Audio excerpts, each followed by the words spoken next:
Guys तो कहते जब हर्षद वारसी ने एक मेल किया था कि मैंने अपना सारा पैसा स्टॉक मार्केट में लॉस कर दिया, लेकिन उसके बावजूद सेबी ने इनको बैन कर दिया। उसका कारण था क्योंकि एक पंप एंड डंप स्कीम के तहत हर्षद वारसी ने, मतलब सेबी को ऐसा लगता है कि उन्होंने एक स्कैम किया, जैसे लाइक पंप एंड डंप के बारे में अगर आप नहीं जानते तो मैं पंप एंड डंप का जो स्कैम है वो किस तरह से होता है वो आपको एक्सप्लेन करने की कोशिश करूंगा। तो ये साधना ब्रॉडकास्ट करके कंपनी, तो इस कंपनी के बारे में ऐसी न्यूज़ चलाई गई थी, यूट्यूब पे भी आपने देखा होगा, बहुत सारे एड्स आपको आ रहे होंगे कि इस कंपनी को 4 मूवीज़ का प्रोजेक्ट मिला है। ये बहुत, मतलब अभी तक ये सिर्फ टीवी इंडस्ट्रीज में थे, अब फिल्म इंडस्ट्री को और ज़्यादा, मतलब इनको मूवी का कुछ कॉन्ट्रैक्ट मिल जाए। तो इस तरह की न्यूज़ चलाई गई, और जब ये न्यूज़ चलाई जा रही थी, लगभग जुलाई के लगभग चलाई जा रही थी, मतलब जून जुलाई के लगभग, जून 2022 के आसपास, तब इसका शेयर प्राइस देखिए आप 10 से 11 रुपये था।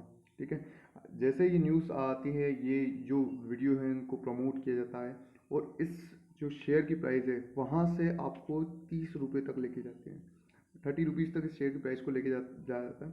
फिर धीरे धीरे करके इस प्राइस को, मतलब यहाँ से जो प्रमोटर हैं और जो बड़े प्लेयर हैं उन्होंने अपना पैसा यहाँ पे लगाया, मतलब उन्होंने यहीं पे बाई कर लिया था, लेकिन इस न्यूज़ के तहत उन लोगों ने यहाँ तक इस शेयर की प्राइस पहुँचा दी।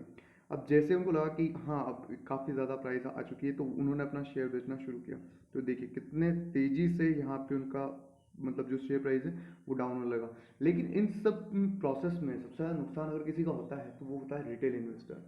जो रिटेल इन्वेस्टर होते हैं वो लॉन्ग टर्म के लिए बैठने की कोशिश करते हैं, 10 साल 5 साल के लिए, और वो काफ़ी लेट आते हैं। जैसे इस टाइम में आते हैं वो, लगभग 30 रुपये के आसपास ही आते हैं। वो सोचते हैं कि नहीं अब तो कुछ अच्छा होने वाला है मार्केट में। तो इसी के चलते सेबी को ऐसा लगता है कि जो प्रमोटर है और अरशद वारसी है, इनके तहत ऐसा किया गया है। लेकिन अरशद वारसी ने जो मेल किया उसके अकॉर्डिंग उनका पैसा लॉस हुआ है। लेकिन हर्षद वारसी ने तो उनका जो शेयर है उसको लगभग यहाँ पे 3 से 4 अगस्त के आसपास भेज दिया था। तो उससे तो ऐसा ही लगता है कि हर्षद वारसी ने वाकई इसमें, मतलब पंप एंड डंप स्कीम के तहत पैसा कमाया है। तो इसीलिए हर्षद वारसी को और उनकी वाइफ और उनके भाई को बैन कर दिया गया है स्टॉक मार्केट से। तो इस तरह के जो स्कैम होते हैं इनसे आपको बचना होगा, क्योंकि ये पेनी स्टॉक्स, आपको सबसे पहले जानना होगा कि पेनी स्टॉक्स आपके लिए नहीं है।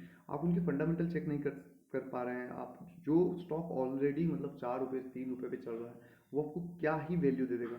अगर 1000 स्टॉक में से एक स्टॉक ने आपको दे भी दिया, कोई ऐसा आ भी गया स्टॉक जो आपको दे रहा है, जनरली नहीं देना चाहिए, अगर वो देता भी है तो आप कुछ सीखते नहीं। तो अगर आपको कुछ वाकई सीखना है तो आपको इस तरह के स्कैम से बचना पड़ेगा। आप फंडामेंटल चेक करो स्टॉक्स के, इनकी सेल्स वगैरह, मतलब सेल्स अगर आप देखो तो 100 150 करोड़ की कंपनी है, उसकी 1 करोड़ के लगभग का मतलब प्रॉफिट है। तो मतलब 1% से भी कम प्रॉफिट है, आप एफडी में ज़्यादा कमा सकते हैं। तो इस तरह के स्कैम से बचने के लिए आप हमें फॉलो कर सकते हैं, सब्सक्राइब कर सकते हैं हमारे चैनल को। और वीडियो अगर अच्छी लगी, इंफॉर्मेटिव लगी तो प्लीज़ लाइक कीजिएगा। Have a good day, bye.